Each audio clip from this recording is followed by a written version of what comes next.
गुरुओं के आश्रम में भेजा करते थे। बालक वरदराज जब 5 वर्ष का हुआ तो उसके पिता ने भी उसे शिक्षा ग्रहण करने के लिए एक आश्रम में भेजा। आश्रम में गुरुजी ने अन्य बालकों के समान ही वरदराज को भी पढ़ाना प्रारंभ किया। वरदराज आश्रम में रह तो रहा था, लेकिन उसका मन पढ़ाई में नहीं लगता था। गुरुजी ने उसे तरह तरह से पढ़ाना और समझाना चाहा, लेकिन उसे कुछ भी समझ न आता था। गुरुजी जो कुछ पढ़ाते उसे वह याद ही नहीं रख पाता था। उसकी ऐसी स्थिति देखकर आश्रमवासी बच्चे उसे मंद बुद्धि कहकर चिढ़ाने लगे। इसी प्रकार 5 वर्ष बीत गए। धीरे धीरे उसके सहपाठी उससे आगे बढ़ते गए, पर वरदराज वहीं का वहीं, वह कुछ भी विशेष न सीख सका था। उसके साथ जो पढ़ने आए थे वे तो आगे बढ़ ही गए, जो बाद में आए वे भी उसे पीछे छोड़ आगे निकल गए। एक दिन गुरुजी भी हार मान गए। निराश होकर उन्होंने वरदराज से कहा, बेटा वरदराज, मैं समझता हूँ कि पढ़ना लिखना तुम्हारे वश की बात नहीं है। जितना प्रयत्न मुझे करना था उतना मैंने किया, पर मुझे लगता है कि विद्या धन तुम्हारे भाग्य में नहीं है। इससे अच्छा तो यही है कि तुम अपने घर जाओ और वहाँ का काम काज देखो। वरदराज असमंजस में पड़ गया। गुरुजी के मना करने के कारण उसे अपना भविष्य अंधकारमय लगने लगा। उसे यह चिंता भी सताने लगी कि घर लौटने पर उसके पिता क्या सोचेंगे। गांव के लोग भी उसे मूर्ख महामूर्ख कहकर दुत्कारेंगे। वरदराज करता भी तो क्या, उसने अपना सामान समेटा, गुरुजी के चरण छुए और वह भारी मन से विदा हुआ। वह उदास होकर अनमने भाव से चला जा रहा था।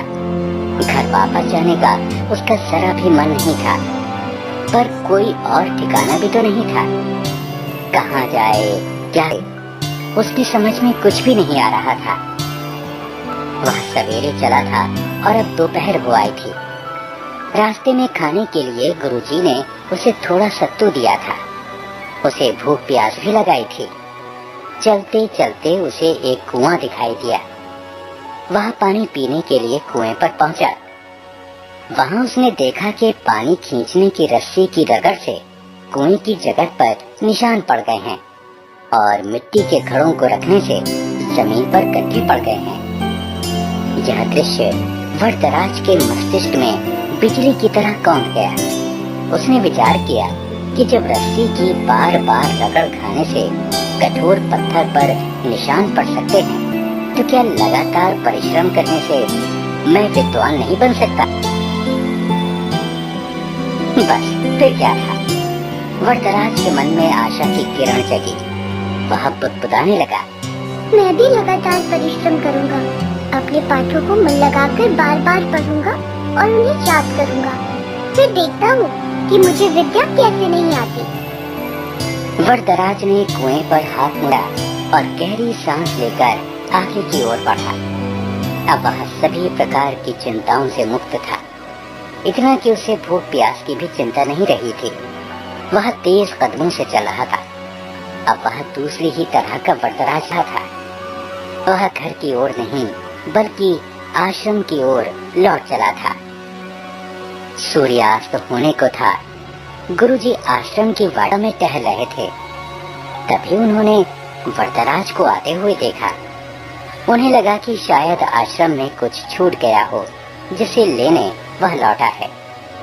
वरदराज ने गुरुजी के पास पहुंचकर उनके चरण स्पर्श किए। गुरुजी ने प्यार से पूछा, क्या बात है बेटा, क्या तुम्हारा कुछ सामान छूट गया जिसे लेने तुम्हें लौटना पड़ा? वरदराज नम्रता पूर्वक बोला, हाँ गुरुजी, मेरी विद्या यही छूट गई है, जिसे इस बार मैं अवश्य लेकर जाऊंगा। अब मेरी आंखें खुल गई हैं। मैंने निश्चय किया है कि मैं पूरी लगन और परिश्रम से पढ़ूंगा। अब कभी आपको निराश होने का अवसर नहीं दूंगा। गुरुजी का दिल पसीज गया। उन्होंने वरदराज को गौर से देखा।